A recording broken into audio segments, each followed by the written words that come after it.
How to log in to Simplii Financial. Welcome to Techmates, and let's get right into this video. To start off, launch a preferred browser in your device.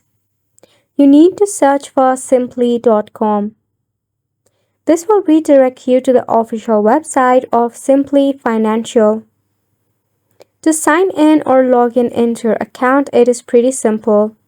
At the top in your dashboard, you will find the Sign On button. Go ahead and select on Sign On. Now all you have to do is enter your card number and your password. You can tap on Remember My Card if you are using your personal PC.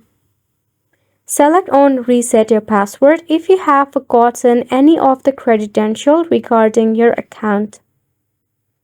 You'll be able to recover your account by following the 3 steps.